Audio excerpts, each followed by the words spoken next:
Tá.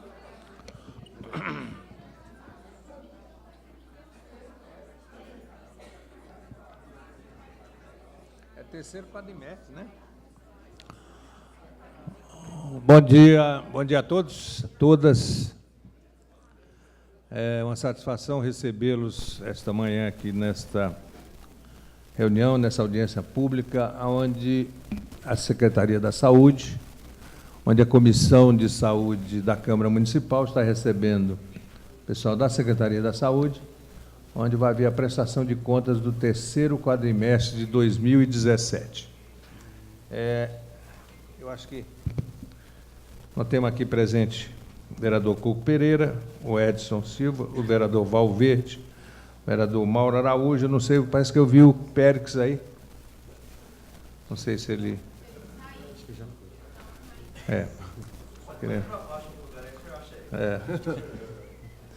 Mas se o Pérez chegar, gostaria que ele participasse aqui da mesa, porque ele faz parte da Comissão de Saúde, e presente também o vereador Jean Lopes, aliás. Jean Lopes, porque Jean Carlos, eu lembrei de um jogador de futebol que tem aí. Mas é Jean Carlos também. Mas o Jean Lopes é vice-presidente da Câmara e está aqui representando a presidência da Câmara, e nós vamos dar início a esta reunião. Mas antes, eu gostaria de informar a todos os senhores que no dia 14 de fevereiro, a Comissão de Saúde, nós tomamos conversamos com o secretário de Saúde, com algumas pessoas da comissão, e achamos por bem, porque todas as nossas reuniões, as organizações sociais, elas mandam para a gente um relatório daquilo que foi realizado nos últimos 4 meses. E nós resolvemos pedir para que as organizações sociais que detêm contratos com a Prefeitura, que elas encaminhassem também as suas prestações de conta dos últimos 4 meses, viu, vereador Mauro Araújo? Então, além da gente ter o relatório normal que nós recebemos das comissões, ou melhor, das organizações sociais, e daquilo que a Prefeitura apresenta, fica muito mais difícil, por exemplo, a Prefeitura ficar aqui apresentando todos os relatórios financeiros das organizações sociais.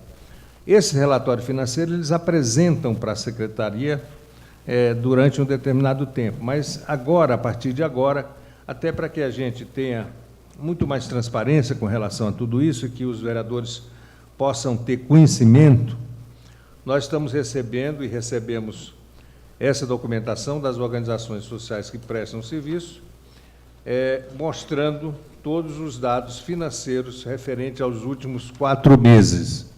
É claro que nós vamos, depois, posteriormente, nós vamos solicitar o pessoal técnico da Câmara Municipal de Mogi das Cruzes para que façam um estudo com relação àquilo que foi encaminhado pelas organizações sociais, e que nós vamos, além de termos essa prestação de conta das organizações sociais, nós vamos também poder, se encontrarmos alguma coisa que não está de acordo com aquilo que a gente acha, lendo os relatórios dele, a gente vai chamar essa organização social, pedir para que se refaça esses documentos, e até também fazer com que eles possam vir na Câmara Municipal de Mogi das Cruzes para fazer uma prestação diretamente com a Comissão de Saúde.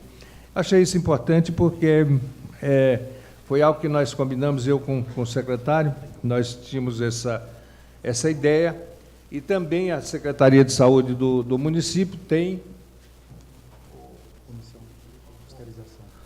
tem também uma comissão de fiscalização que foi criada há algum tempo atrás, e essa comissão de fiscalização está funcionando dentro da Secretaria, com algumas pessoas técnicas, também com relação a tudo isso. Então, cada dia que se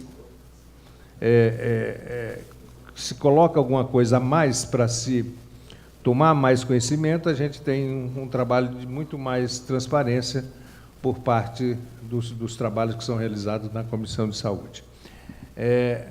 E antes de iniciar, eu só queria dizer que a Santa Casa não foi pedido o relatório da Santa Casa, porque a Santa Casa é uma empresa que não é prestadora de serviço com relação às organizações sociais, nem são contratadas pela Prefeitura, são simplesmente alguns convênios. Então, eu gostaria de pedir ao nosso secretário, Marcelo Cusatz, que pudesse dar início ao nosso trabalho, e ele pudesse aqui fazer e mostrar para todos nós aquilo que foi realizado nos últimos 4 meses com relação à Secretaria da Saúde. Eu gostaria só que o secretário fosse bastante sucinto aí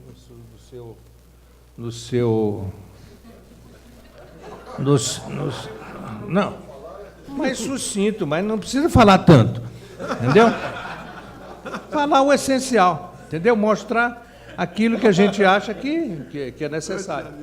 E é claro que vai ser, nós vamos discutir, os vereadores estão aqui, todos nós poderemos estar discutindo aquilo que o secretário vai apresentar para nós. Muito obrigado, secretário. Bom dia. Você vê como né? Se a gente faz muito sucinto, é porque não quis prestar conta de tudo. Se a gente se alonga, mas estou brincando. Bom dia a todos. Muito obrigado pela presença das equipes de saúde, dos prestadores de serviço, organizações sociais que fazem parte de uma maneira ou de outra aqui prestando serviço para a população, que é o nosso objetivo final, buscar sempre mecanismos para que nós podemos prestar um bom serviço. No final, se os vereadores me permitirem, eu quero falar um pouquinho mais sobre o ofício da Comissão de Saúde. Não, é a solução também, a gente discute os problemas. A gente diz, vereador Valverde, que para fazer o bem, sempre a gente vai acertar e vai errar um pouquinho. O importante é todos quererem o mesmo objetivo e acertar. Não pode ter malícia no meio do caminho, mas tentando fazer o bem é o que nos importa, a população está sendo bem atendida. Só de uma maneira resumida, eu quero agradecer, a presença de todos os conselhos de saúde, não sei se tem alguém aqui que já aprovou a nossa prestação de contas, nós temos um conselheiro, tá aí, Rinaldo, conselho de saúde bastante atuante, então nos dá bastante respaldo. A prestação de contas é uma obrigação legal de uma lei federal e algumas informações são obrigatórias, mas se nós só nos atentarmos às legislação obrigatória, a gente deixa de falar de assuntos que estão acontecendo na cidade nesse momento, então é uma apresentação um pouquinho maior, mas nada que prorrogue muito a nossa manhã. Bom, aqui só a Lei Complementar Federal número 141, que é o que norteia a nossa prestação de contas aqui na Câmara Municipal. Em execução, nós temos a construção anexo de um centro cirúrgico que vai transformar a nossa única de Jundiapeba em Hospital Dia. Esse centro cirúrgico, eu acredito que a construção fique pronta até o meio do ano. Nós já estamos trabalhando aí na licitação dos mobiliários e equipamentos e logo Jundiapeba aí vai poder ter o seu Hospital Dia, dividindo um pouquinho as atividades com o Hospital Municipal referente a pequenas cirurgias. Quais cirurgias vão ser feitas lá? A saúde ela é muito volátil, a sazonalidade muda muito. Então, no momento em que for inaugurado o centro cirúrgico, nós vamos sentar, ver o que tem de mais fila na cidade que se enquadre nesse perfil e nós vamos colocar as especialidades lá. Que departamento de controle e estatística, que faz o nosso orçamento por fonte de recurso. Então, o total atualizado de R$ 294.483.079,73, dividido aí por fontes de transferência. Tesouro Municipal, transferência estadual e transferência federal. Complementando esse slide, eu recebi ontem uma planilha com todos os mais de 600 municípios do estado de São Paulo, de 2010 a 2016, os gastos de saúde que o Conselho de Secretários de Saúde do estado de São Paulo fez. Eu até trouxe um gráfico aqui, não está na apresentação, mas é notório que as cidades vêm gastando muito mais com saúde e o Estado e o governo federal vêm gastando menos. Isso é uma coisa que tem deixado as cidades, eu imagino, então, os prefeitos numa saia justa. Bertioga, por exemplo, gastou mais de 100% do mínimo constitucional. A média de Bertioga foi 31% ao longo dos 6 anos do orçamento municipal. Ou seja, somar mais 25% da saúde, 55%. Então, sobrou 45% para cuidar do resto da cidade. Esse é o Somatória, isso. Como o quadrimestre fechou o ano, é a somatória, isso. Mogi das Cruzes, ela, dentro desse percentual de gastos, ela só não é maior do orçamento municipal, porque nós temos um aporte importante do governo federal, principalmente, na área de custeio. Cito aqui o Hospital de Brás Cubas, que tem 2 milhões por mês do governo federal. Por isso que a prefeitura não precisa gastar mais ainda com recurso dos impostos, por causa das contrapartidas que a gente tem de custeio governo federal e governo estadual. Não é o ideal, mas estamos melhor do que muitas cidades aí que acabam tendo que aportar mais recursos do município. Orçamento do Fundo Municipal de Saúde, orçado, empenhado e liquidado. Aqui é só para mostrar a capacidade que a Secretaria de Saúde tem de executar aquilo que ela planejou. Porque dentro da máquina pública, quem trabalha não é fácil. Você planeja, mas até sair a licitação sair bem feita, o camarada entregar o material que você comprou é uma luta. Nós alcançamos um índice de execução orçamentária de quase 96%, que a gente considera um índice satisfatório de ter planejado e ter conseguido gastar o recurso previsto para ser dispensado na área de saúde. Eu vou passando, os vereadores, por favor, se precisar voltar alguma coisa, só para atender a norma do nosso presidente aí de não alongar. E aqui é um comparativo do orçamento do Fundo Municipal de Saúde. Quando nós incorporamos a verba de alta e média complexidade, né, no orçamento, conforme previsão em lei.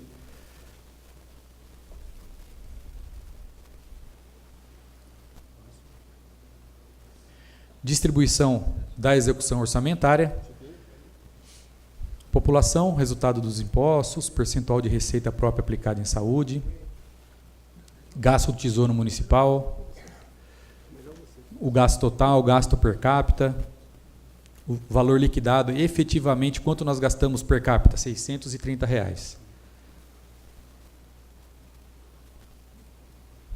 Esse é o que, de todas as despesas, né, subtraída aí pelo número de população.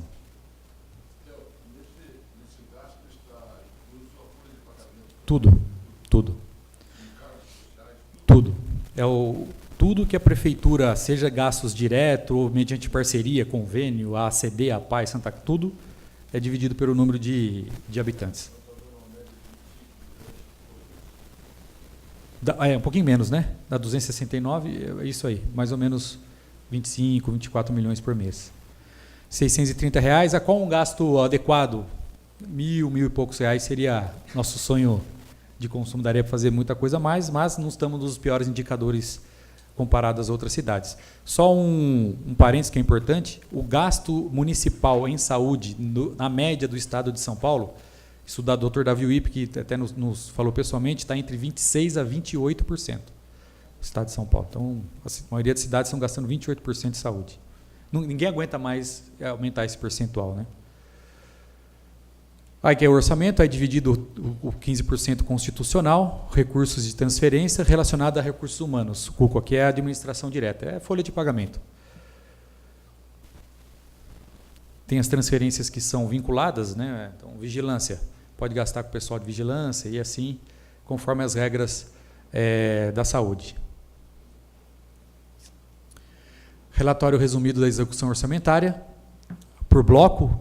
Esses blocos não são para complicar, gente, porque depois a gente abre os números, por isso que a gente faz outros slides, porque isso aqui são o que o SUS preconiza, que é atenção básica, postos de saúde, consulta de atenção básica, pediatra, ginecologia e clínico geral, assistência hospitalar ambulatorial, Santa Casa, Hospital de Brás Cubas, ações voltadas à assistência hospitalar, suporte profilático e terapêutico, tratamento, medicamento e vigilância em saúde, que é bem específico da área de vigilância.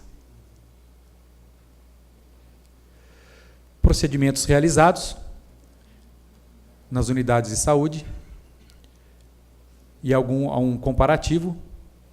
Ações de promoção de saúde, mudou um pouco a classificação, porque cada bloco desse de procedimento eles abrem diversas ações, vários códigos da tabela SUS. Houve uma mudança na tabela do Ministério da Saúde, foram realocados em procedimentos clínicos. O que às vezes era ação de promoção foi para procedimento clínico, mas no escopo geral a gente ainda fez um pouquinho mais do que no terceiro quadrimestre de 2016. Só embaixo a fonte, né, que é a fonte oficial do Ministério da Saúde, que é o CIASUS. Estratégia de Saúde da Família são os nossos PSFs, ou atualmente ESFs, né, Estratégia de Saúde da Família. Então nós temos aí o número de famílias cadastradas, oscila um pouco mais, um pouco para menos. Cada equipe de PSF é para 1.000 famílias. Número de pessoas cadastradas, visitas domiciliares realizadas pelos agentes comunitários, número de consultas médicas dos PSFs, número de gestantes acompanhadas, diabéticos e hipertensos, que são os programas obrigatórios e com a principal função de um programa de saúde da família.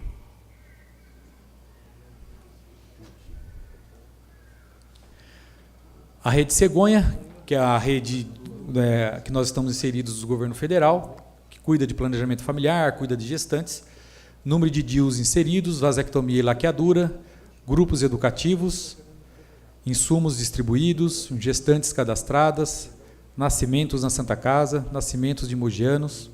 Conseguimos avançar um pouco no número de DIUs, o número de vasectomia caiu, mas tem a aumentar agora, porque o Hospital Municipal foi credenciado para fazer laqueadura e vasectomia, então nós dependíamos 100% do Estado ano passado. Nós começamos a fazer ano passado, o hospital, depois que foi credenciado, né, que é a palavra usada, foi credenciado pelo Ministério da Saúde e começou a fazer esse ano novamente. Existe algum motivo técnico, primeiro pelo aumento dos DIUs, né, 150% a mais em relação a 2016?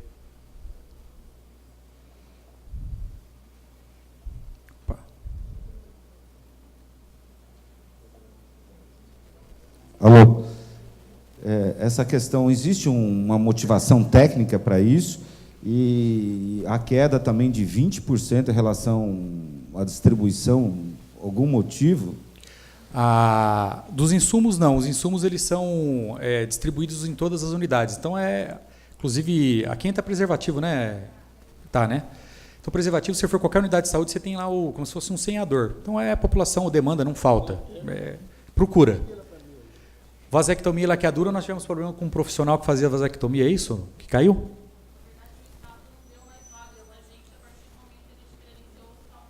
Perfeito. Então foi isso mesmo. O Estado, que dava pouca vaga, já não deu mais nenhuma. Aí até ter habilitado o serviço do Hospital de Brás Cubas, por isso que caiu o número de vasectomias e laqueaduras.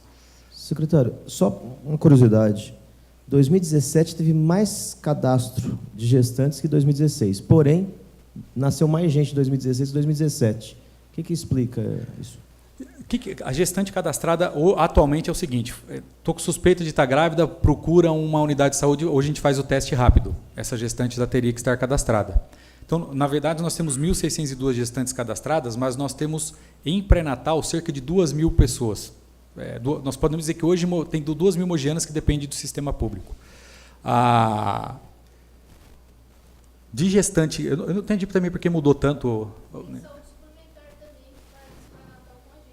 É que aumentou bastante, né? Mas... perfeito. Bom, no número de nascimentos, ela está computando o nascimento na rede privada também, né? É que... Gestante. Então, não, mas o número de gestantes de terceiro do quadrimestre para o terceiro de 2017 deu quase 800 gestantes. E nasceu menos? Tem suplementar. A pergunta dele foi: o nascimento na Santa Casa é menor que o gestante cadastrado. Gestante cadastrada é demanda. Então, nós tivemos mais gestantes, mais mulheres grávidas no terceiro quadrimestre de 2017 do que no terceiro. E grávida não significa parto. Significa que ela está em algum momento fazendo pré-natal. A rede pública, a privada veio muito com o fechamento das maternidades privadas para a rede pública. Imagino que o número esteja correto, não tem outra explicação, a não ser a rede privada utilizar mais a rede pública. Como cada uma delas tem um cartão SUS oficialmente, então provavelmente é uma variação de demanda.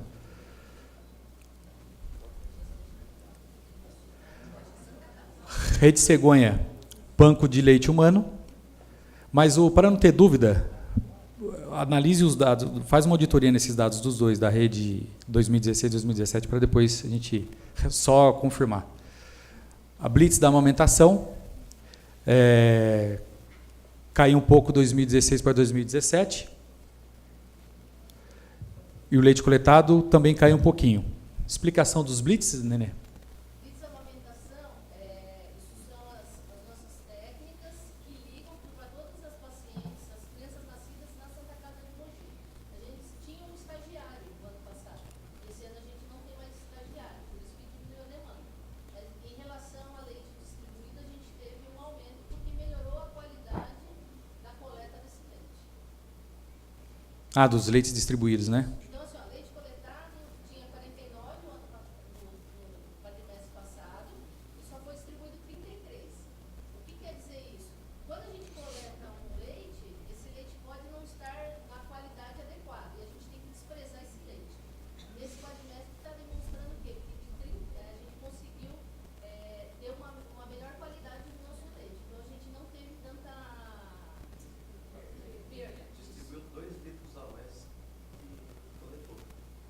Porque isso é do quadrimestre anterior, a gente tinha leite que a gente tinha pasteurizado, mas a gente ainda não tinha distribuído. Por isso que o número 41 está maior. Era leite do outro quadrimestre. Mas essa função do estagiário tem que ser substituída, né? Lá dentro da equipe mesmo. Programa de vigilância alimentar e nutricional. Aqui é aquela parte que a saúde faz para o programa da Bolsa Família, que é os acompanhamentos que são obrigatórios. Famílias acompanhadas.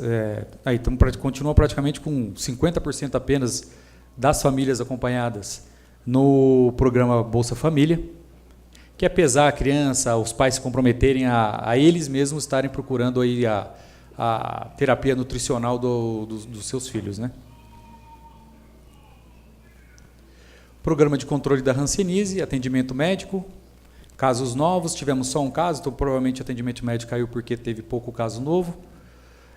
Visitas domiciliares e altas. Graças a Deus nós estamos aí os 2 últimos quadrimestres sem nenhum óbito. E no ano de 2018 não dá para aceitar mais realmente óbito por hanseníase ou por tuberculose, né? É uma falha de gestão. Programa de controle da tuberculose. Foi só falar, tivemos 2 óbitos. A tuberculose, hoje em dia, o programa unificou com o DST. O paciente com tuberculose obrigatoriamente está fazendo o exame de HIV, certo? Porque a morbidade está muito relacionada às outras, né, Cristina Mário? Estou vendo você aí. É isso, né? Tuberculose. Então, provavelmente. Aí não morreu pela tuberculose, mas pela imunodeficiência. Cestas básicas distribuídas no quadrimestre, o kit lanche. Nós fomos premiados no ano passado. O programa de tuberculose ele é muito avaliado pela proatividade da secretaria de ter os seus pacientes e fazer eles terminarem o tratamento. Porque o medicamento de tuberculose ele dá uma melhora muito rápido, o paciente abandona o tratamento, tem reincidência ou contamina outras pessoas. Então, a cesta básica é porque são pessoas muito carentes e acabam, às vezes, nem se alimentando direito para fazer o tratamento. A prefeitura há anos faz esse apoio aí, social também para os pacientes da tuberculose. Programa Municipal DST-AIDS. Aqui esse estouro não foi por causa das palestras e a capacitação, que foi bastante intensificada. Nós temos aí uma linha de cobrança do parte do Conselho Municipal de Saúde por esse tema. Então, é um tema que está bastante em evidência aí na Secretaria. Embaixo, fórmula infantil, leite em pó, kits ofertados e o número de preservativos para o programa.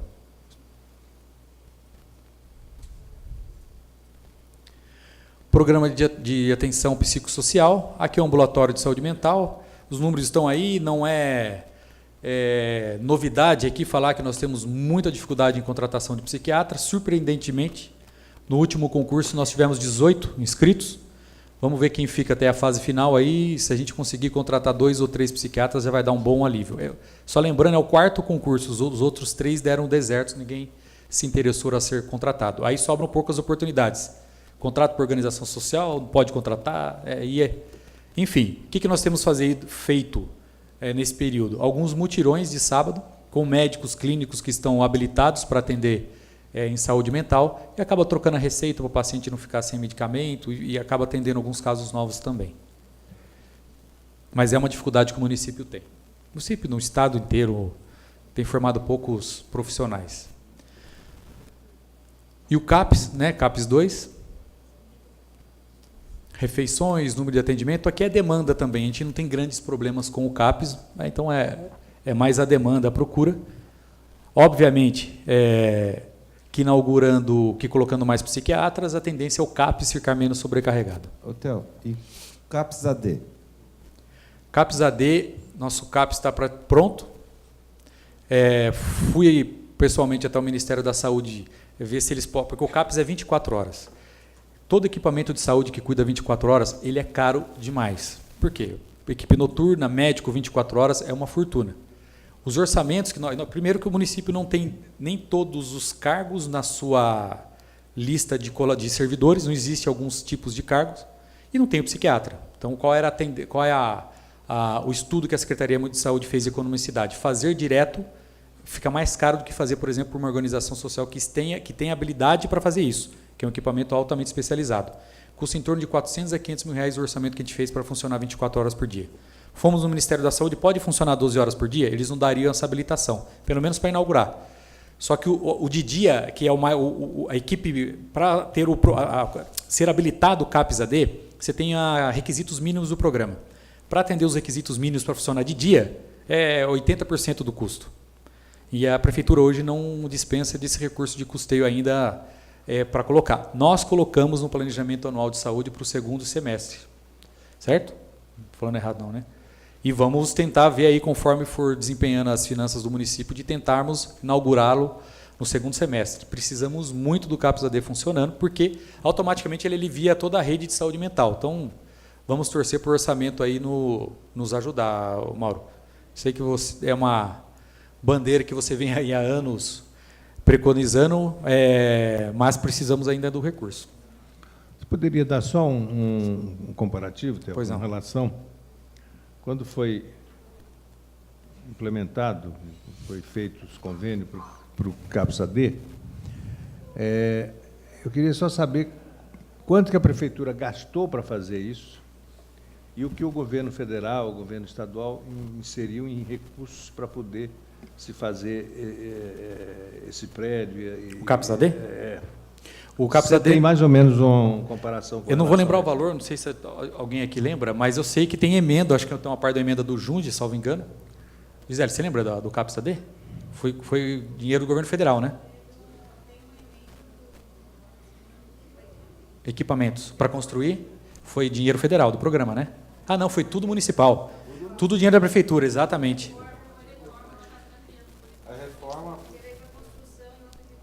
E reforma o governo federal não manda o recurso, é verdade. Foi 100% recurso municipal. 0 de ajuda do governo do estado e 0 de ajuda do governo federal. E tem a unidade de acolhimento ao lado, né? Não é só o CAPS. Inclusive, nós visitamos pela Comissão de Saúde. E do lado tem a unidade de acolhimento. São 11 leitos para os pacientes ficarem até 6 meses para depois terem uma alta social. Eu fiz essa pergunta até porque você faz uma infinidade de coisas no município e não tem ajuda absolutamente nenhuma em alguns setores, tanto do governo federal como do governo estadual. Não, e para funcionar desses 4, porque o governo federal pede igual a SAMU. O SAMU pode custar 800 mil do nosso SAMU ou pode custar 1.200.000, que é atendendo a portaria. Então, nós não fazemos nada que não atenda a portaria. Atendendo a portaria, o valor é esse. E viria, no máximo, 50 mil reais do governo federal. Então, quer dizer, 90% do custeio sobraria para a prefeitura. Estamos falando de 5 milhões de reais por ano. Quando vier. Por exemplo, a UPA 2 do Oropó era 1.400.000, abaixou para 1.320, mais ou menos, é isso? É para vir 150 mil do governo federal, não veio nada até agora. Isso que já está habilitada. A UPA do Rodeio era para vir 200 mil porque a gente quer qualificar. O governo federal não vem nem para avaliar. Então, assim, vem 50 mil, Cuco, e não sabe Deus quando. Você inaugura, tem que atender a portaria, mas o dinheiro pequeno a gente não sabe nem quando vem. Aqui é o SECO. O SECO está sendo transferido aqui do terreno onde vai ser o SESI, que é aqui no ginásio Socorro, e já está sendo transferido ali para Francisco Franco. Quando muda, Rebeca? SECO. Então, mais 30 dias o SECO está com um novo endereço, um equipamento bem importante, principalmente para socializar os parentes, pais, enfim. Aqui os pacientes cadastrados no Medicamento em Casa. Medicamento em Casa é um programa criado pela Prefeitura, que manda medicamento para hipertensos e diabéticos, medicamentos de uso contínuo acima dos 60 anos. Todas as pessoas acima dos 60 anos têm direito a receber esse medicamento em casa, cobre da unidade de saúde, que é muito pouco o número que nós temos, tem muito mais idosos, pessoas acima de 60 anos que usam algum medicamento, mas, às vezes, por desconhecimento do programa, acaba não fazendo. A gente entrega medicamento durante 3 meses, para evitar que ficar indo na unidade só para trocar receita, né? E ter a comunidade de receber o medicamento em casa. E a visita domiciliar, que é o programa que a gente realiza a visita com uma equipe multidisciplinar na casa de pacientes acamados. Pacientes cadastrados na oxigenoterapia é um bom exemplo também de serviços que eram custeados e administrados pela Secretaria de Estado, passou totalmente para a Prefeitura. Então, fazer contrato com Air Liquide, não sei nem quem tem contrato conosco, para fornecer os cilindros de oxigênio e fazer a gestão desse programa. Única Fisioterapia, atendimentos em fisioterapia, atividades físicas da academia. Teve a inauguração em 2016, né, e o início das atividades em novembro, obviamente, aumentou muito por um novo equipamento. Equipamento de sucesso. A Prefeitura, a gente deixa recomendado aí deixamos escrito aí para os próximos governantes, e que quanto mais esse fizer, porque é um sucesso, trata o idoso, ele se sente bem, faz uma família em cada uma dessas únicas, é muito interessante o funcionamento. Odontologia, estamos aí mais ou menos, de uma maneira resumida, dentro dos mesmos números.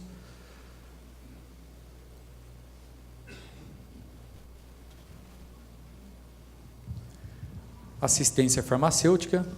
Aqui são os medicamentos que são adquiridos pela Prefeitura.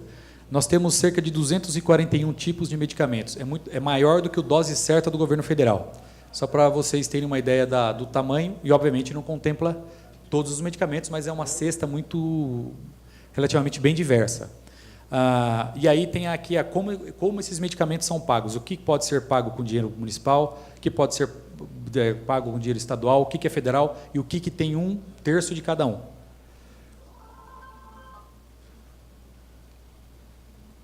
Olha o valor de ordem judicial, como vem cada vez mais pegando o nosso orçamento. Apesar de nós termos colocado um médico lá na Procuradoria para explicar para os juízes que, às vezes, a competência, a maioria deles é do Estado, não é da Prefeitura, mas, obviamente, que é mais fácil entrar contra a Prefeitura, que está mais próxima, né?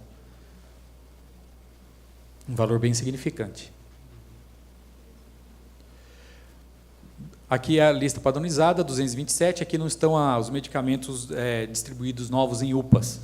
Então, tem alguns outros medicamentos que não são entregues para a população, mas são de uso hospitalar, que somam aí a essa grade. Ordem judicial? 1.518.000 do Tesouro. De ordem. Oi? Só de medicamento, 1,5. Só de medicamento, mas tem insumos de enfermagem, né? Outras coisas, aparelho auditivo, órtese e prótese, tem medicamento oncológico. 9 milhões por ano. Não, isso é somatória. É do ano. Achei que era maior. É porque... 3 milhões, o Valverde é quase um mês do Hospital de Brás Cubas inteiro. É como se fosse um mês a mais de funcionamento do Hospital de Brás Cubas. E ser 3 milhões a mais ou menos, o problema não é esse. O problema é que geralmente são despesas que constitucionalmente não são de município, são do governo do Estado, do governo federal. Nós estamos conseguindo nos defender de algumas, mas, por exemplo, vaga de hemodiálise em Mogi. Óbvio que a nossa maior luta é porque todas as pessoas que façam hemodiálise não façam fora de Mogi. Mas tem ordem judicial para... Como é que a gente compra hemodiálise? Não sei questionar o Estado depois? Difícil, a gente entra, mais difícil. Super difícil. O que está acontecendo? O judiciário tem começado a entrar direto contra o Estado em alguns casos. Nós tivemos uma reunião... Se o judiciário manda a gente pagar, depois a gente consegue provar que a competência estadual, juridicamente, é possível ter essa instituição. A gente tenta, sim, em alguns casos, mas se arrasta na justiça. Nós tivemos no Ministério, por exemplo, o aparelho auditivo. Começou uma febre tem fila, mais de 1.000 pessoas, talvez. espelhando o aparelho auditivo desde criança até adulto. E dentro da política nacional da deficiência auditiva, é muito claro. Prefeitura, ela identifica, diagnostica, o Estado e o Governo Federal dão a prótese. É claro. Isso fez com que nós fôssemos no Ministério Público no final do ano passado, mostramos para o promotor, está aqui, ó, a lei, o programa do Ministério da Saúde é esse. Essas ordens judiciais não estão corretas, então a gente tem conversado com os poderes judiciários para tentar informá-los. Eles não têm a obrigação de saber, né? Então nós temos que tentar nos comunicarmos melhor e dizer, a responsabilidade não é nossa. Tem diminuído um pouco. Bom, aqui é a lista padronizada. Serviço de ambulância, que é a CURI 192. A CURI é o Serviço de Urgências, Remoções e Emergências. De uma maneira resumida, é o nosso SAMU, somado às nossas ambulâncias que fazem transferências agendadas. A gente tem feito aí quase a mesma coisa. Varia um pouquinho mais de atendimento de urgência e emergência, um pouquinho menos geral.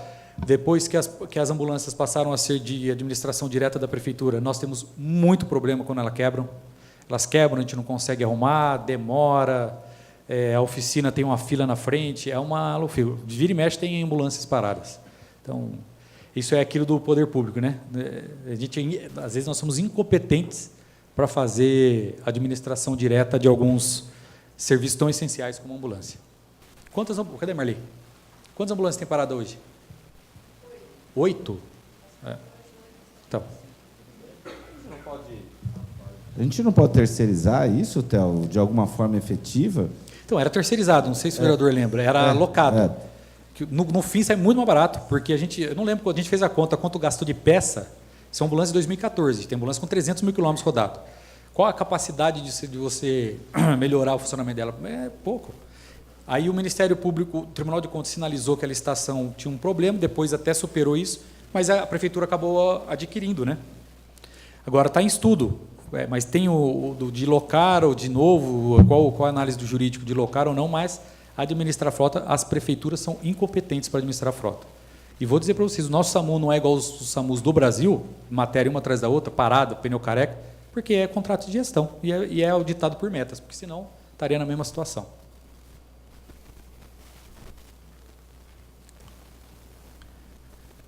CRESAMU, bom, aqui é o consórcio, o SAMU administrado por um consórcio de 5 cidades, e aqui está o rateio da Prefeitura de Mogi e o que o governo federal manda. O rateio é por número de habitantes e um valor percentual por habitante das 5 cidades. Então, nós temos aqui essa distribuição. Um valor bem significativo também para os cofres municipais. Os municípios do consórcio estão todos adimplentes, Theo? Mês passado não, né? Tem um município com 3 meses de aí. 2 meses aí. Sempre tem um ou outro aí que atrasa. Só dar eu recebi do CRESAMU o relatório financeiro, Theo, e aqui ele diz recursos humanos, prestação de serviço, as coisas. Vem um relatório com relação aos valores de tudo isso. Só que chega um item que ele põe assim, diversos. E aí tem um valor até considerado alto e que não especifica com relação ao que é esse diverso. Então, gostaria de fazer um pedido posteriormente ao pessoal do CRESAMU, se puder, né? Não sei. Eu sei que não, está diversos. Diversos. Que pudesse mandar algo especificamente com relação a isso, por favor. E já para os próximos, quem fez um relatório com um grupo maior já aprende, na próxima manda mais aberto. Perfeito, é isso aí. Vereador, inclusive se tiver alguma dúvida nos diversos, é importante mandar prestação com as notas fiscais, prestação de serviço, para ficar bem transparente. Bom, aqui está o rateio, 73% do valor do projeto foi de Mogi das Cruzes, Biritiba Mirim 5,45%, Salesópolis 3,66%, Guararema 5,10% e Arujá 12%.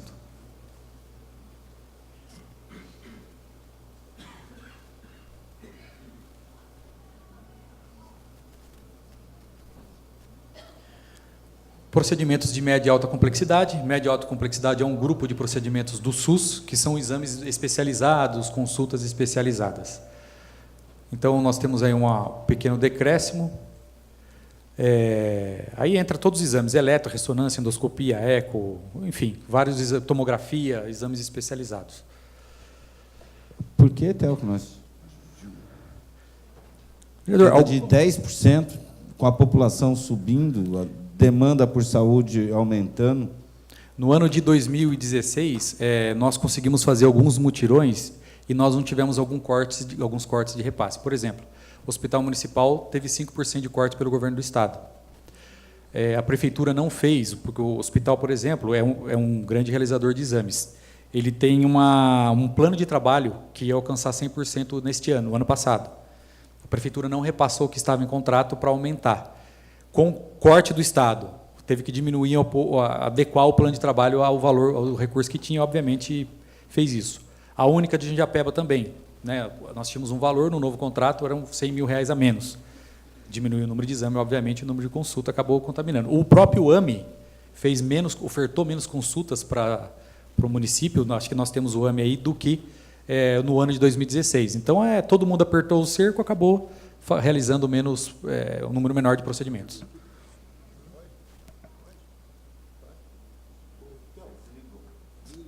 Alô, Theo, bom dia a todos. Bom dia. Tem um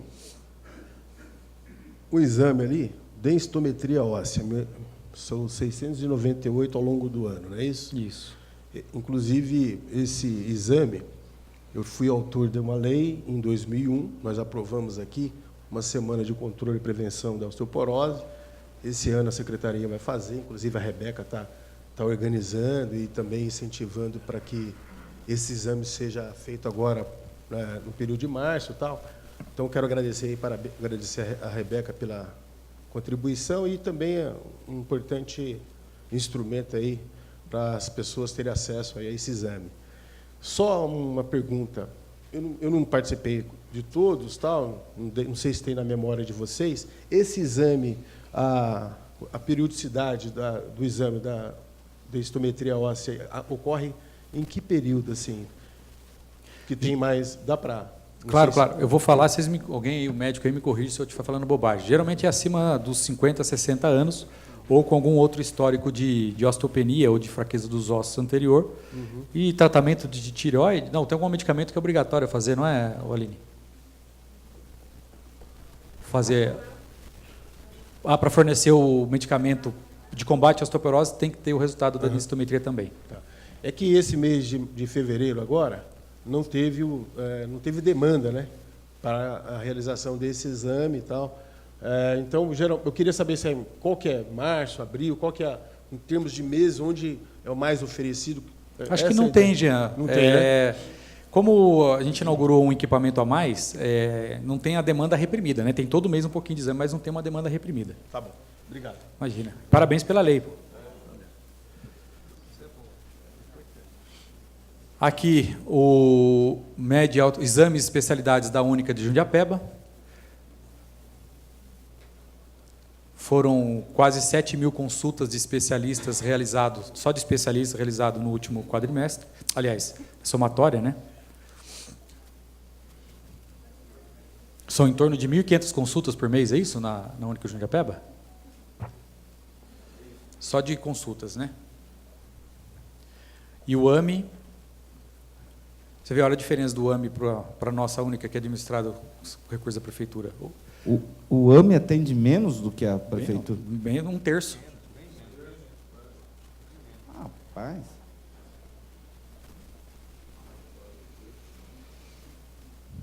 Ou seja, todo mundo passando por crise, governo do Estado cortando, município segurando, e é o reflexo. E faz uma propaganda grande, viu, mano? É uma pena que a gente não tem um comparativo dos anos passados nesses dois slides. A gente consegue. Vamos lá. Laboratório Municipal, 315 mil coletas. Cada coleta aí é em torno de, no mínimo, 3 ou 4 exames. São mais de 1 milhão de exames que foram realizados de laboratório. No ano de 2017, nós aportamos mais 10 mil exames por mês. Hoje a gente não tem grandes filas aí para se colher exame de laboratório. Aqui um pouquinho de Santa Casa, em número de internações, terceiro quadrimestre, aqui tem um comparativo, terceiro quadrimestre 2016, terceiro quadrimestre 2017, aumentou um pouquinho, variou um pouco, uma demanda normal, pediatria também aumentou um pouquinho.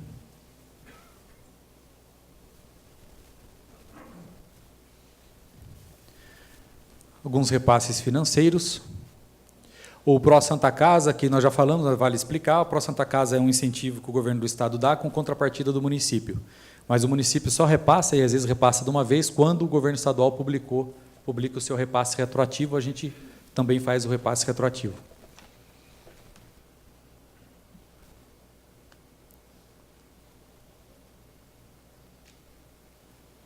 Fora o pronto-socorro e Mãe Mogiana, o restante é verba federal que vem para o município tem a responsabilidade de fiscalizar, mas são recursos federais que são encaminhados para a Santa Casa.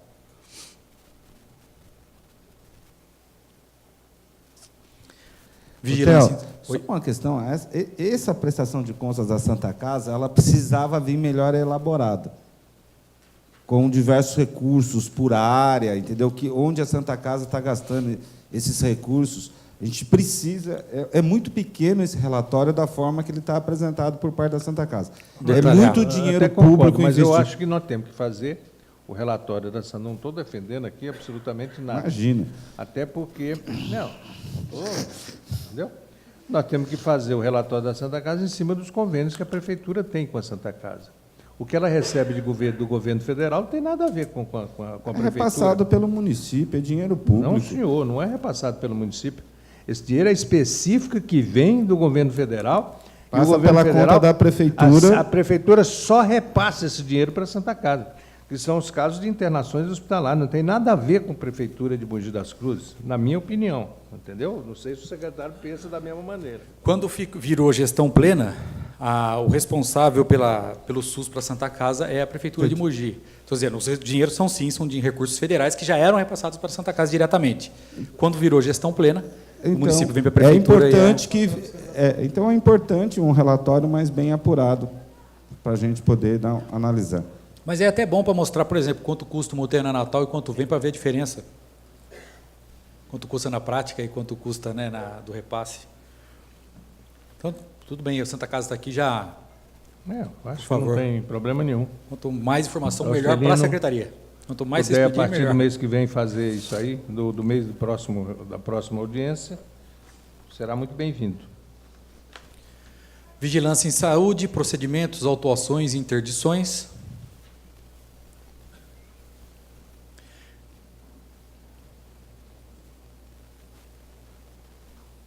Varia um pouco, ouvidoria. O final do ano pega a Operação Boas Festas. Tem melhorado muito a qualidade, principalmente dos restaurantes. E aqui também a gente dá a questão da febre amarela, né, Théo? O aumento.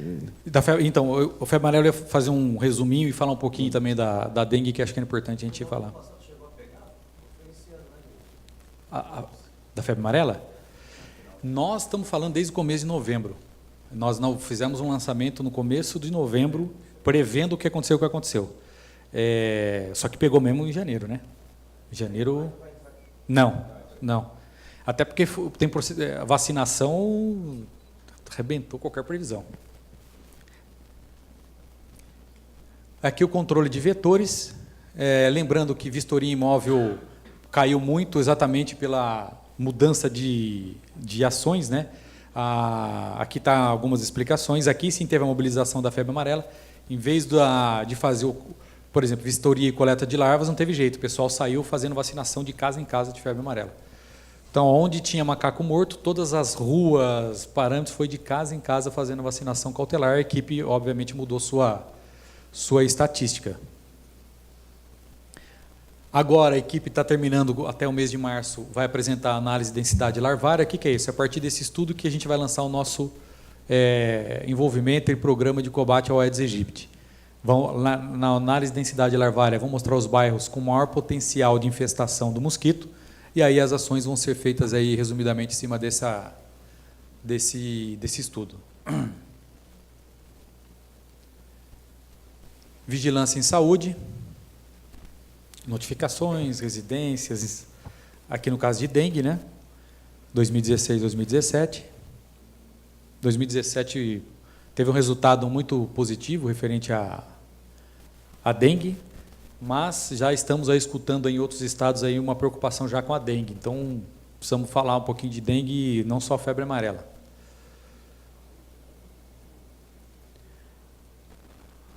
Algumas ações, controle de população animal pet móvel, controle de população animal pelo CCZ. Teve um profissional que afastou. Isso é a dificuldade que a prefeitura tem. Às vezes, e óbvio, médico fica doente, médico precisa se afastar, todos os profissionais precisam. A capacidade da prefeitura de repor é muito baixa e acaba prejudicando aí a quantidade de serviços prestados. Só para não sair do slide, nós precisamos movimentar, e a Câmara, os vereadores têm muito contato com a população, precisamos retomar aí a preocupação com a dengue, a preocupação com o mosquito Aedes aegypti, o Zika vírus e o chikungunya, porque tem uma tendência do mosquito se desproliferar e transmitir a doença aí ao longo do ano. Referente ao Centro do Bem-Estar Animal, que eu sei que é sempre polêmico, vale uma explicação aqui. A atual empresa que administra, a Anclivepa, ela não tem está tendo alguns problemas administrativos entre a comissão de fiscalização, que fiscaliza a prestação de serviço, documentos, enfim, e a própria Anclivepa, que funciona em São Paulo num outro modelo de fiscalização. Ela quer entregar o contrato. Nós fizemos uma licitação, a Secretaria de Gestão fez, as 3 empresas que participaram foram inabilitadas e foi republicado aí a licitação para a gestão do Centro do Bem-Estar Animal. Divisão de vigilância epidemiológica, acidentes de trabalho, acidente de trabalho grave, acidente de trabalho diverso, animal peçonhento, atendimento antirrábico, enfim, os números aí de notificação obrigatória. Continuando, para HIV, AIDS em adulto, AIDS em exposto ao HIV, gestante HIV, condiloma, sífilis em gestante, caiu bastante, mas é uma preocupação. Enfim,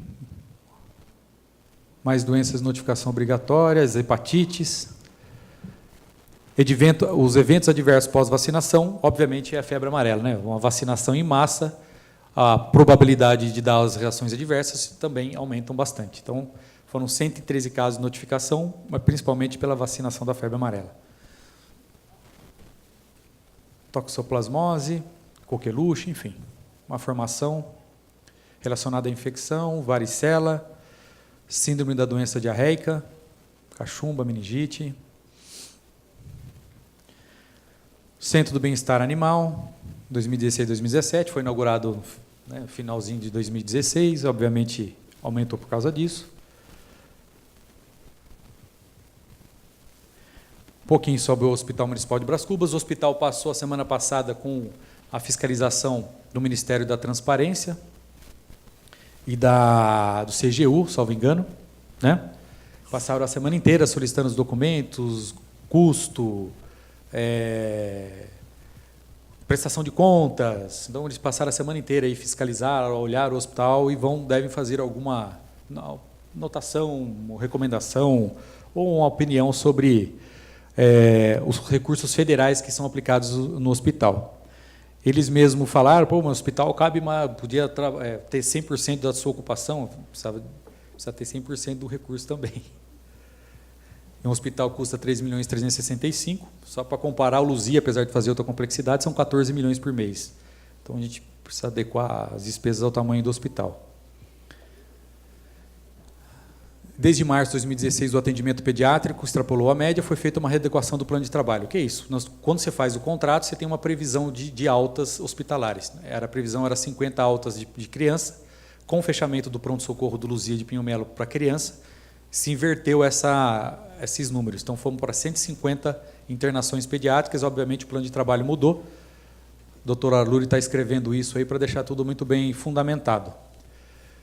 Número de procedimentos realizados, 2016 e 2017. Tivemos algumas emendas que ajudaram em cirurgia, em exames. Uma emenda que eu me recordo do Marcos Damasio, não me recordo de alguma outra. né, que ajudou a fazer alguns mutirões, agora vai ajudar de novo a fazer alguns mutirões agora também. Conseguimos 500 mil de emenda, né, Luri? Que a gente vai fazer mutirão de laqueadura, vasectomia, cirurgia geral, cirurgia ginecológica.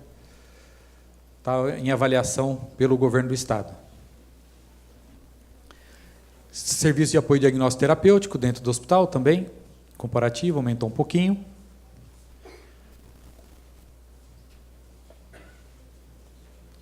O ambulatório e as cirurgias ambulatoriais.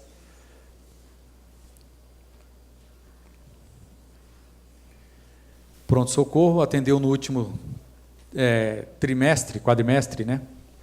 29, quase 30 mil crianças foram atendidas em atendimento de urgência e emergência.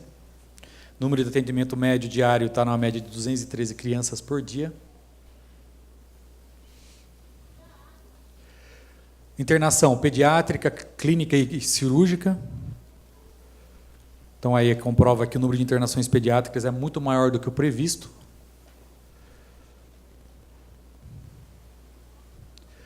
UTI.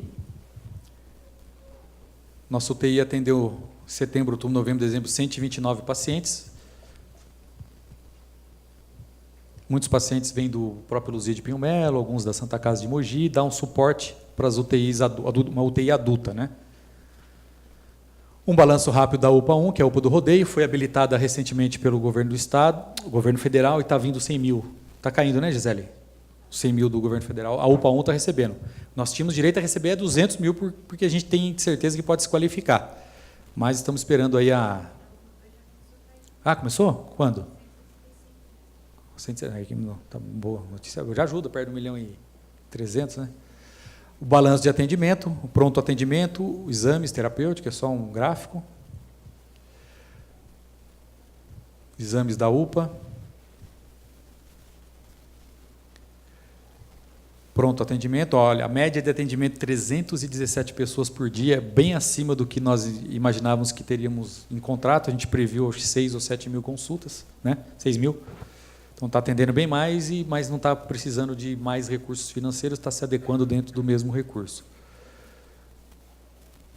Aí a UPA 2, bom, enfim, está vindo então 175 mil do governo federal, começou a cair o recurso. Lembrando que a gente teve que assinar um documento abrindo mão de um ano, senão, né, não tinha direito a receber, daqui para frente. Aqui os exames também, o mesmo gráfico. As duas UPAs, a UPA 1 e a UPA 2, esse ano passam em auditoria para tentar ser certificada pelo ONA. A gente quer ser a cidade aí com o maior percentual de equipamentos qualificados. Hoje nós já temos o Hospital de Brás Cubas com ONA 2 e a única fisioterapia de Jundiapeba com ONA 1. Então, só ressaltando, a UPA 1 tem o custo quanto mês? A UPA 1 está em 1 milhão e 100. Acabou de ter um decréscimo, né, de um aditivo para baixo. Quanto? 1 milhão e 23. 1 milhão e 23. E o governo federal manda só 100 mil? 100 mil, né? Isso. E a UPA 2 é o mesmo custo? Não, a UPA 2 é maior. É 1 milhão, era 1 milhão e 400. Está fazendo aditivo para 1. E 175 mil agora? 175 mil. E o Hospital Municipal de Brás Cubas? Vem 2 milhões e 50 do governo federal. Metade praticamente do hospital é do governo, um pouquinho mais do governo federal. Já ajuda. Se não fosse dinheiro do governo federal, nós não tínhamos inaugurado a UTI, o centro cirúrgico. A prefeitura não colocou R$1 a mais nos últimos 4 anos no Hospital de Brás Cubas. Não colocou R$1 a mais. Se não fosse dinheiro do governo federal, e óbvio do governo do estado, que abaixou 5%, mas que permite que o hospital funcione aí fazendo o que faz hoje. Aliás, esse corte que o governo do estado fez não foi só no repasse para o Hospital de Brás Cubas, foi para a Santa Casa também, né? E pronto atendimento, 33.607. A UPA do Oropó, nós imaginávamos que teria mais consulta do que a UPA 1. Mas, por outro lado, tem a gravidade dos pacientes de lá, são maiores que os nossos pacientes aqui. Então, a saúde não é analisada, o seu custo só pela quantidade, mas também pelo perfil. O paciente fica mais, você atende mais infartado, você gasta muito mais do que você atende uma gripe e uma hipertensão. Obrigado, é isso. Gente, alguma dúvida sobre os dados? Só referente ao que o vereador começou falando sobre as organizações sociais, hoje até saiu uma matéria de São Paulo, que 50% dos gastos da Prefeitura de São Paulo foram com organizações sociais, do governo do Dória. Nós sempre estamos indo no Tribunal de Contas para tentar fazer com que as prestações de conta, principalmente, sejam totalmente alinhadas ao que o Tribunal de Contas recomenda. Nós tentamos seguir de cabo a rabo o manual do terceiro setor, que é o manual que tem um capítulo OS que o Tribunal de Contas recomenda, mas não tem resposta para tudo. Nós temos uma comissão formada, que estão aqui, de fiscalização de contratos de gestão, todos são funcionários estatutários. Agora nós estamos formalizando dentro de uma divisão da Secretaria de Saúde e nós sugerimos ao prefeito, e foi acatado, que participe também a controladoria interna da Prefeitura.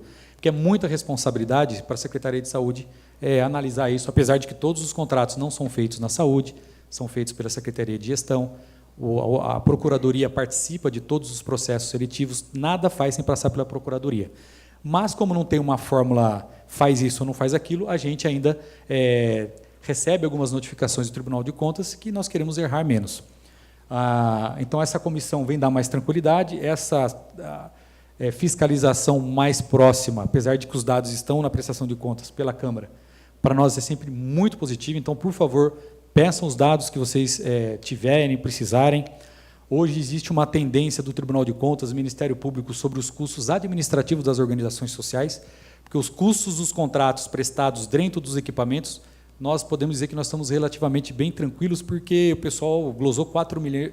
Glosou não, entre equilíbrio de contrato, que assim, as contas são abertas pela Secretaria Municipal de Saúde, as despesas apresentadas pelas OS são acompanhadas ou pelo gestor do contrato, cada diretor é o gestor do seu contrato de gestão, e tem a comissão que analisa documentos contábeis fiscais. Então, os documentos do funcionamento da unidade na cidade, nós estamos bem tranquilos. Foram 4 milhões e 300 de economia o ano passado para a Prefeitura. Esse ano já foi mais de 1 milhão e 100. Nós não precisamos, por exemplo, repassar para pagar a UPA 2 pelas economias administradas pela Comissão de Fiscalização. O que está em discussão hoje com o Tribunal de Contas, não existe uma fórmula. Custos da sede. A sede pode contratar uma pessoa jurídica ou não pode? A sede tem que fazer, eu comparo esse problema com o da Santa Casa, que é prestar conta no pronto-socorro. Você compra lá 10 caixas de alface e tem que prestar conta dos alfaces que foram para a refeição dos pacientes no pronto-socorro. Eu imagino que os custos de uma sede seja esse. Então, a comissão vai fiscalizar, vai visitar as sedes administrativas para entender.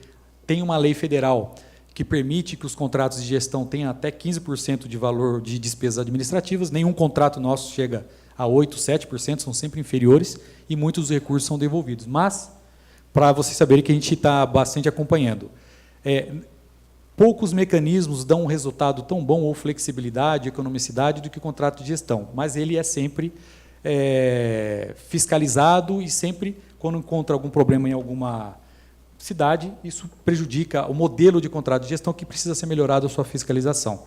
Mas a Prefeitura tem acompanhado isso de perto. O problema que nós temos e tivemos no contrato da Vitale não é um problema da cidade de Mogi. Nós pedimos ao prefeito para abrir 2 comissões, uma comissão de administração, só funcionários da Prefeitura hoje estão administrando junto com a organização social, que eu saiba, não encontraram nenhum tipo de irregularidade na prestação de contas na Prefeitura de Mogi, e a comissão de fiscalização, que é administrada pelo procurador Dr. Felipe, tem acompanhado as investigações aí detalhadas. Como é que está isso em Campinas, como é que está aqui em Mogi, está faltando nota fiscal, e eles vão fechar isso, e, obviamente, de compartilhar com todos aí esse acompanhamento desse contrato. O que nós nos preocupamos é que é um modelo que vem dando certo em Mogi das Cruzes, população, que é o principal, vem sendo bem atendida, mas é só quem faz que está sujeito a esse tipo de controvérsia no meio do caminho, e nós temos que nos moldar ao Tribunal de Contas e não discutir com eles. Então, a gente tem nos empenhado aí, não falta esforço, fiquem muito tranquilos sobre fazer sempre o certo e o mais em contra. E só para dar uma resumida, referente de uma maneira macro, com essa planilha que a gente recebeu do Conselho de Secretários de Saúde do Estado de São Paulo, Mogi das Cruzes é a cidade em que tem... Não é gastando menos que está priorizando menos saúde, pelo contrário.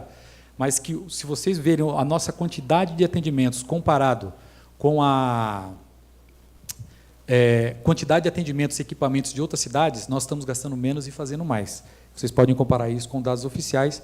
É o que nos dá um pouco de conforto, para não deixar que um ou outro assunto prejudique a imagem de uma saúde que vem evoluindo, vem andando bem, muito problema, mas não falta esforço de toda a equipe. Posso só pedir... O teu foi sucinto, Chico? Não, ele foi sucinto, bastante sucinto. Tanto que está sendo sucinto que você vê que nós acabamos um horário muito bom. E eu vou pedir, inclusive, que ele explique mais algumas coisas. Nós temos aqui um problema sério que tem acontecido cada 3, 4 meses em Mogi das Cruzes, que é o problema da maternidade. E a maternidade hoje é um problema crônico que nós temos e que a gente precisa resolver urgentemente esse problema. Existe a possibilidade do município estar fazendo aí, com o tempo, a sua maternidade, uma maternidade municipal, que já existe um estudo para isso, e isso a gente até torce para que seja feito. Mas também existe um trabalho que já foi realizado com projeto, com essas coisas todas, com relação à reforma da maternidade da Santa Casa de Mogi das Cruzes, com o número de leitos aumentados. Ampliação. E ampliação e com o número de leitos da neonatologia, da UTI neonatal. Isso é mais barato esse segundo, não sai?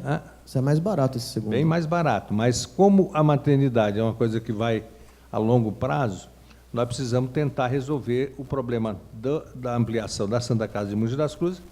E eu sei, por exemplo, que o prefeito já está ligando para o secretário de Saúde para marcar uma reunião o mais brevemente possível, no sentido de ver o que o governo do Estado pode ajudar nesse aspecto. Embora a gente tenha aí uma mudança do governo do Estado já a partir do mês que vem. Então, vai assumir um outro governador. Então, a gente também tem que levar esse problema para o governo novo, no sentido de solicitar essas ajudas para a Santa Casa. Eu sei que o Theo queria só que ele explicasse para vocês com relação a tudo isso, e de alguns outros setores, porque nós temos algumas coisas que precisam ser feitas urgentemente em Mogi. Por exemplo, o número eu falo daquilo que eu participo bastante, que é o setor de ginecologia e obstetrícia. Hoje nós temos uma deficiência muito grande com relação ao atendimento de ginecologia, porque a ginecologia hoje se jogou praticamente tudo no hospital municipal. Então, tudo está sendo em cima do hospital municipal. E, principalmente, o setor de consultas que precisa se aumentar. E eu sei que parece que já existe um trabalho nesse sentido de fazer aí alguns locais apropriados, contratação de profissionais para que a gente tenha um atendimento mais adequado e que se agilize mais o atendimento de ginecologia. Então, eu gostaria, secretário, já que você foi bastante sucinto com relação às suas explicações, então, gostaria de que, se você puder nos explicar com relação a esses setores, nós gostaríamos muito. E dizer também que, quando fizemos esse documento com relação à organização social, que pudesse mandar o seu, tipo um pequeno balanço cada 4 meses, eu acho que é até bom, porque a Câmara Municipal, a função nossa da Câmara Municipal é justamente de fiscalizar. E se a gente tiver essa documentação muito mais adequada, com números, com tudo isso, vai ser muito mais fácil para que a gente possa estar fazendo um estudo mais adequado com relação à prestação de contas. E a nossa função é justamente essa, é a prestação de contas. Então, foi mais no sentido de facilitar e de transparência, que é aquilo que o Theo, o secretário, falou, com relação aos dados que vão vir das organizações sociais. E a Santa Casa tem aí, eu sei que a dificuldade é muito maior com relação à Santa Casa, porque doente por doente que a gente tem que fazer. Por exemplo, pronto-socorro, eu sei que vai ser uma dificuldade, é aquilo que o Theo falou. Tem lá, faz uma compra de verdura. Essa conta de verdura vem para a prefeitura, porque é um convênio que tem. Então, ela vai ter que fazer um trabalho de especificação muito maior do que é feito pelas organizações sociais. Mas, se puder a Santa Casa mandar alguma coisa nesse sentido, eu acho que seria bom, principalmente em cima dos convênios que são feitos com a Prefeitura de Mogi. Então, secretário, a palavra é sua. Obrigado. Bom, a gente acaba esquecendo de falar de coisas muito positivas. O ano passado, são dados prévios, mas já são bem consolidados, deve mudar muito pouco, o dado de mortalidade infantil. Então, é um índice realmente histórico, sem querer falar em letras garrafais, mas nós temos que falar que é um dado muito positivo, que é o índice de mortalidade menor, o coeficiente menor do que 10. Não falando aquela frase, nunca antes na história, né? Mas nós nunca tivemos de conhecimento aí oficial que Mogi das Cruzes, nos últimos 20 anos, menos do que um coeficiente de 10. Obviamente que nós gostaríamos de ter 3, 4, mas dividindo isso, a rede pública ainda está com um índice menor ainda, se nós dependemos, com todas as dificuldades que a gente tem. Gestante dependente de química que não fez um pré-natal, chega na Santa Casa. Algumas deficiências de pré-natal que a própria Secretaria de Saúde tem, falta de profissionais ginecologistas que nós temos, inclusive, nós entregamos isso, vereadores, para a Comissão de Saúde, é um balanço unidade por unidade, UBS por UBS, número de consultas, atendimentos, marcados, finalizados, faltosos. Para vocês quiserem, quero olhar o UBS Alto Ipiranga, como é que está? Comissão de Saúde, a gente entrega mensalmente, aqui é muita coisa, muitos dados. Mas aqui é interessante, por quê? Eu não consigo marcar consulta no UBS Alto Ipiranga, só para fazer um parênteses aqui. Clínica médica, hoje está com 50 dias para marcar. Hoje. O retorno não, o retorno está com menos de 20 dias. Falta, 405 faltaram no período, 26% de falta. Quer dizer, nós só agendamos com o máximo de 40 dias, nós não agendamos para as pessoas esquecerem, mandamos SMS, mandamos torpedo. Vamos contratar mais médico? Vamos ter que contratar mais médico, mas se as pessoas deixarem de faltar, não tem custo nenhum e o tempo cai. Então, aqui tem um panorama bem interessante, até porque vocês participam muito de reunião em bairro, com comunidade, quiserem olhar aqui, é dados oficiais do nosso sistema. Então, isso aqui fica também... Nós temos 14 UBS, é isso? Não, nós temos só de UBS, o UBS com PSF dá 34, juntando o Programa de Saúde da Família e o UBS. Só UBS, 11. Não, 23. 23. 10 PSF. Não, dá 11 PSFs, mas tem o PACS, são 13 Programas de Saúde da Família, não é isso, Cadu Dayana? 13 equipes, porque tem unidade que tem 2 equipes, Santos Dumont tem 2 equipes, cabe mais uma, inclusive, lá, e 23 UBSs. E nós estamos aí, conseguimos fui virar aqui promessa para cobrar o prefeito junto, né, uma nova UBS em Jundiapeba. Então, ontem ele deu o sinal verde, já para a gente achar um terreno, ou ter que comprar um terreno. Jundiapeba, várias cidades do bairro da cidade precisam, mas Jundiapeba precisa de uma nova UBS. Saúde da Família na Vila Nova União. Saúde da Família da Vila Nova União, que já está comprando terreno, aliás, lá. Perfeito. Então, tem alguns projetos importantes aí. O custo de uma UBS, o custo de uma UBS 24 horas, Nossa. Dobra? O tipo de atendimento é totalmente diferente. Quando um serviço é 24 horas, é urgência e emergência, não é consulta marcada. Uma UBS de consulta agendada hoje está em torno de R$180 mil. É isso, mais ou menos?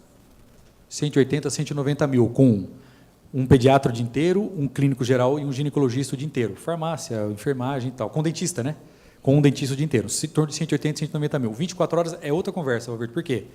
Você precisa, no mínimo, 2 ou a 3 médicos 24 horas por dia. Cada médico ganha mais ou menos R$ 1.400 líquido, por 12 horas. Aí você multiplica equipe, legislação. Uma UBS, para pegar uma UPA. Aqui, se a gente pegar o Jardim Universo, ele foi feito de uma maneira mista. O Jardim Universo precisa ser transformado numa outra modalidade. Mas uma UPA, 24 horas, que é o menor porte, UPA 1, é R$1 milhão por mês.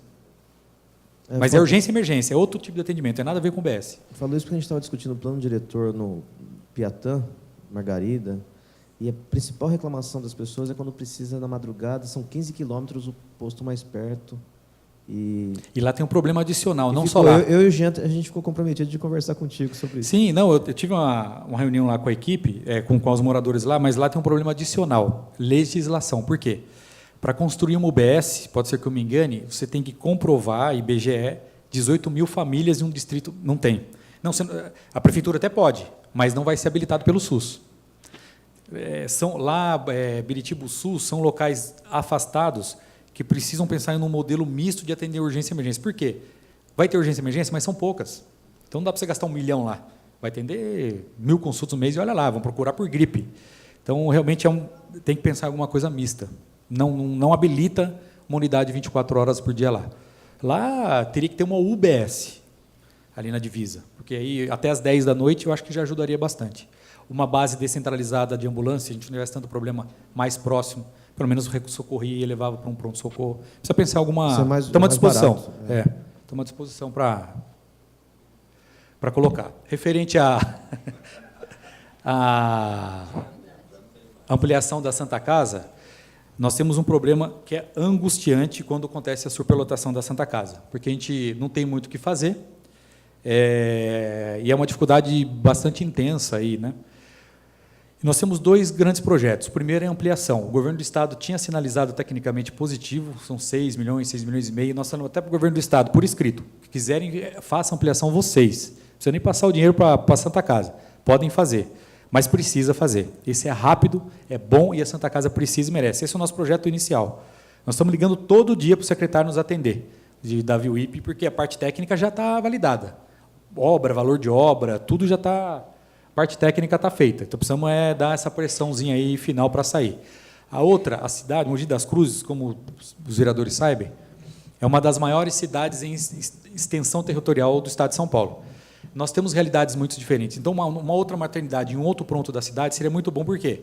Você dividir a referência de maternidade. Então, quem está lá em Itaspeba não precisa vir para Santa Casa, iria em Brás Cubas, só um exemplo. Quem está em César não precisa ir em Brás Cubas, vem na Santa Casa. Redimensiona todo o planejamento da saúde da cidade. Maternidade é mais a longo prazo, mas a reforma da Santa Casa, a ampliação, é uma bandeira nossa para sair o mais rápido possível e barato.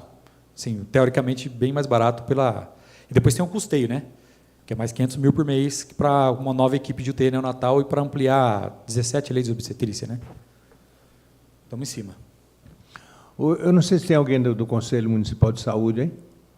Tem. Reinaldo. Ah.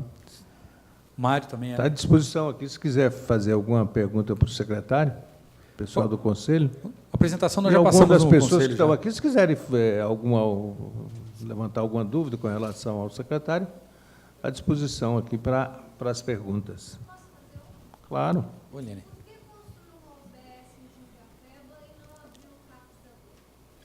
São coisas totalmente diferentes. A UBS em Jundiapeba, o que acontece, Eliane? Hoje, Mogi das Cruzes, vou pegar Mogi para não falar dos outros, nós temos 7 prontos-socorros. Nós fazemos em torno de 100 mil consultas, aliás, 70 mil consultas por mês só de urgência e emergência.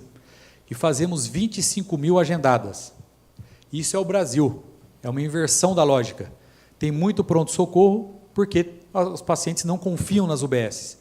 Então, nós precisamos trabalhar para inverter isso, fazer mais PSF e UBS, porque os dados aqui de Jundiapeba mostram que tem, às vezes, em determinado período, demora 45 dias, 50 dias para agendar um clínico geral. Esse paciente, essa massa de pacientes que é maior do que o próprio para o CAPS-AD, a prioridade, Eliane, ela é fundamental. Jundiapeba tem no mínimo 50 mil habitantes, que tem uma fila de milhares de pessoas para passar uma primeira consulta. O que eles fazem hoje?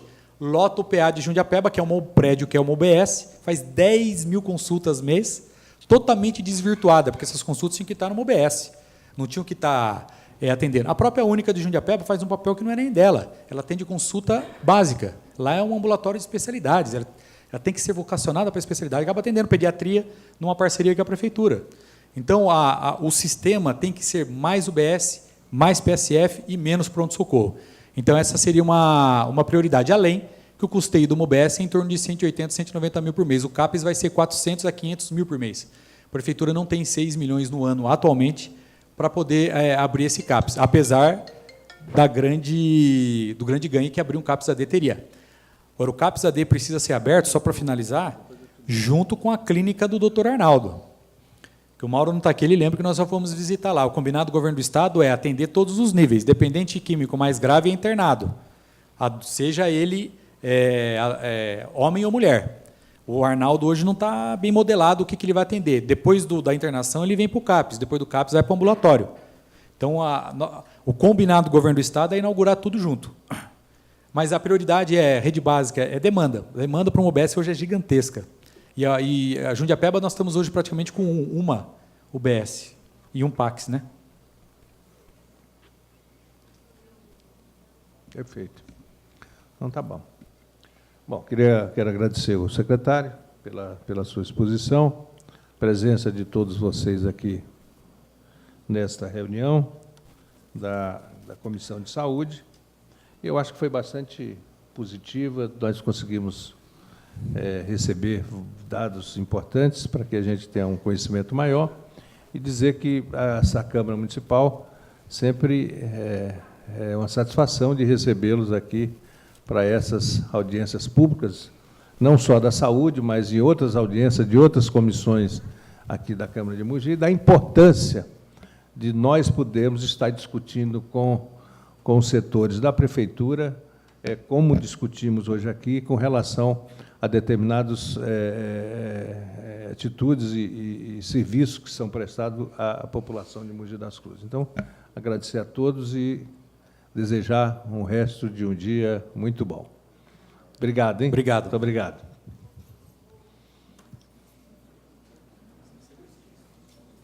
É esse aqui, né? Esse mesmo. Esse aqui é bom.